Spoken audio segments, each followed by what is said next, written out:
Սիրելի բուժքույրներ, սիրելի սանիտարներ, հիվանդանոցներում աշխատանք իրականացնող ցանկացած անձնավորության առջև, կատարած աշխատանքի առջև մենք խոնարհվում ենք։ Խնդիրը ամենևին էլ բուժքույրերի աշխատանքը կամ բուժքույրերին նվաստացնելը չէ։ Խնդիրն այն է, որ իշխող քաղաքացիական պայմանագիր խմբակցությունը կարևորագույն առողջապահության մշտական հանձնաժողովի նախագահի պաշտոնի համար առաջադրել է թեկնածուի, ով չունի բարձրագույն կրթություն, ավարտել է բուժքույրական գործը եւ ամբողջ կյանքում որպես բուժքույր է աշխատել։ Տիկին Հունանյան, խնդիրը արդյունավետությունն է, թե դուք որքանով կկարողանաք արդյունավետ կառավարել այս բարդ ոլորտը։ Ընդամենը դրա մասին են խոսում իմ գործընկերները եւ մի մանիպուլացրեք այն, ինչ ասում են իմ գործընկերները։ Տիկին Հունանյան, ես ակնկալում եի, որ դուք բովանդակային ելույթ կունենայիք եւ ամբողջ կենտրոնացումը չէիք հանի նրա վրա, որ դուք բուժքույր եք եւ կփորձեիք արդարացնել, որ արդյունավետ եք կարողանալու կառավարել հանձնաժողովը։ Ես ցավում եմ, որ ձեր հիմնական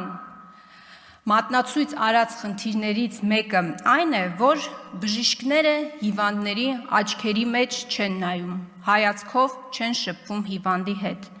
Այս ոլորտը այնքան խնդիրներ ունի, որոնց մասին, եթե այսօր ամբողջ օրը խոսանք, օրը կավարտվի, բայց խնդիրները չեն ավարտվի։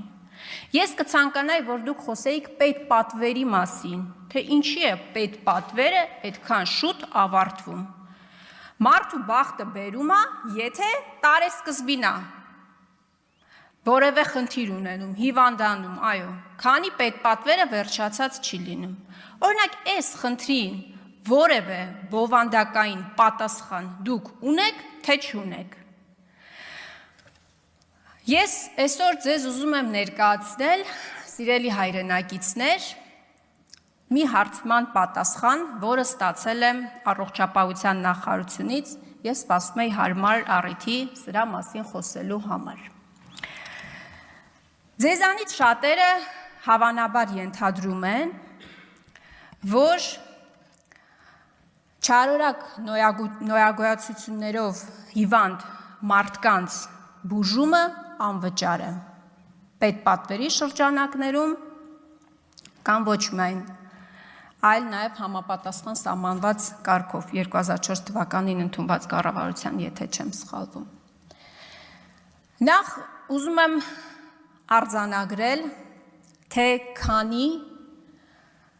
չարորակ նոյագոյացություններով հիվանդությունը ախտորոշվել քանի քաղաքացու մոտ։ Միայն 2024 թվականին 50,000 քաղաքացու մոտ արձանագրվել է քաղցկեղ հիվանդությունը։ Դուք կարող եք մտածել, եւ հիմնական տպավորությունը այդպիսին է, որ բուժումը չարորակ նոյագոյացություններով հիվանդների անվճար է։ Դա այդպես չէ, սիրելի քաղաքացիներ։ Ես հիմա Տիկին Հունանյան կներկայացնեմ ամբողջ հարցման պատասխանը եւ կխնդրեի նաեւ ձեր ելույթում սրան անդրադարձ կատարեիք։ Հարցը հետեւյալն է. որքան գումար է պետպատվերով տրամադրվում քաղցկեղ ախտորոշմամբ Հայաստանի Հանրապետության մեկ քաղաքացուն։ Պատասխանը հետեւյալն է. որ փոխհատուցվում են չարորակ նոյագոյացություններով հիվանդների քիմիաթերապևտիկ բուժման ամբողջ ծավալը ուշադրություն, բացառությամբ քիմիաթերապևտիկ դեղերի։ Ձեզանից որևէ մեկը, իմ ընդդիմադիր գործընկերներից, իշխանական խմբակցության падգամավորներից որևէ մեկը, Տիկին Հունանյան, խնդրում եմ ձեզ, ձեր ամփոփիչ ելույթի ժամանակ ինձ Հայաստանի Հանրապետության քաղաքացիներին բացատրեք, թե ոնց է հնարավոր բուժել քաղցկեղ հիվանդությունը առանց քիմիոպրեպարատի։ Ոնց է հնարավոր բուժել։ Իսկ այդ դեղերը բավականին թանկ են։ Որոշակի չափաբաժիններով սակայն դեղերի ծախսը փոխհատուցվում է։ Օրինակ, Հոջկինի լիմֆոմայի կամ ոչ Հոջկինի լիմֆոմայի դեպքում փոխպատվաստումը կազմում է առաջին քիմիոթերապիան սկսելուց հետո 1 տարվա ընթացքում 300,000 դրամի չափով։ Սիրելի հայրենակիցներ, քիմիոթերապիայի 1 կուրսը միայն հիմնական քիմիոպրեպարատը 1 միլիոն դրամ արժի։ Եվ միջինում 4 կուրս է անցնում հիվանդը, նույն այս Հոջկինի լիմֆոմայի կամ ոչ Հոջկինի լիմֆոմայի դեպքում 4 կուրս է անցնում բուժման։ Դուք կարող եք ինձ բացատրել։ Հայաստանի Հանրապետության քաղաքացին, որին ասում են, որ եթե դու քաղցկեղով հիվանդ ես, ապա քաղցկեղի բուժումը անվճար է Հայաստանի Հանրապետությունում, ոնց կարող է 300,000 դրամով բուժվել։ Այլ հիվանդությունների դեպքում, սիրելի հայրենակիցներ, 1 տարվա կտրվածքով այլ հիվանդություններ նկատի ունեմ չարորակ նորագոյացություններով հիվանդությունների տեսակների դեպքում։ Օրինակ, երեխաների չարորակ արյունաբանական հիվանդների քիմիոթերապևտիկ դեղերի, օրինակ,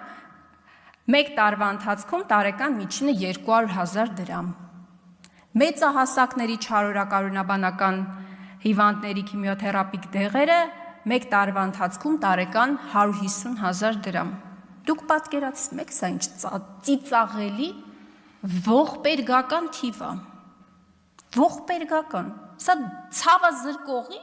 գումարն է ընդամենը։ Այսինքն պետությունը հայտարարում է, որ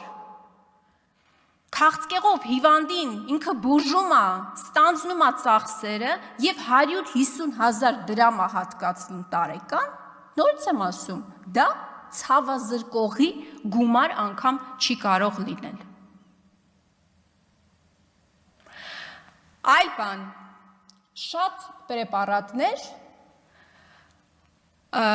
գրանցված չեն Հայաստանի Հանրապետությունում։ Օրինակ, ոսկրածուծի փոխպատվաստման մի պրեպարատ կա, որը գրանցված չի Հայաստանի Հանրապետությունում։ Բայց դուք, սիրելի հայրենակիցներ, այդ տեղը կարաք գտնեք Հայաստանի Հանրապետության տարատեսակ նկուղներում, բայց ձեզ չեն տալու որևէ սերտիֆիկատ դեղի ծագման մասին, գումարը ստանալու են արձեռն, թաքցնելով իրենց գործունեությունը։ Հիմա սա խնդիր է, թե սա խնդիր չի։ Կամ առհասարակ, այդ հիմնական դեղամիջոցով է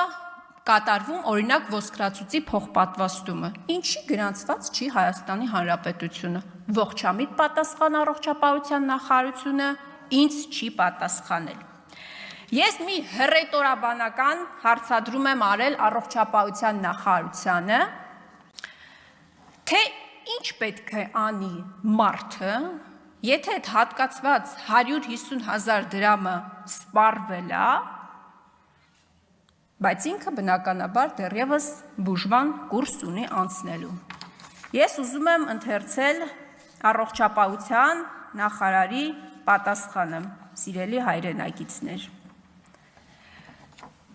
Չարորակ նոագործությունների բուժումը հերթագրման ենթակա չէ եւ նշված պացիենտների հիվանդանոցային բժշկական օգնությունը եւ սպասարկումը պետք է կազմակերպվի պետության կողմից երաշխավորված անվճար եւ արտոնյալ պայմաններով արտահերթ անկախ Հայաստանի Հանրապետության պետական բյուջեի առողջապահություն բաժնի տվյալ ծրագրին հատկացված գումարների առկայությունից։ Կենաց, մեզ եք մեղադրում կենացներ ասելու մեջ։ Ես մի բան եմ հասկացել, մարդը, որը չունի գումար, Հայաստանի Հանրապետության այն քաղաքացին, որը չունի գումար, դատապարտված է մահվան եւ իրավունք չունի հիվանդանալու եւ հիվանդանոց ընկնելու, չունի իրավունքը դրա, որովհետեւ դատապարտված է մահվան։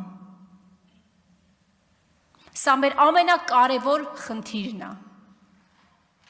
Անապահով մեր քաղաքացիները ամենաառաջնային բախվում են այս խնդրին։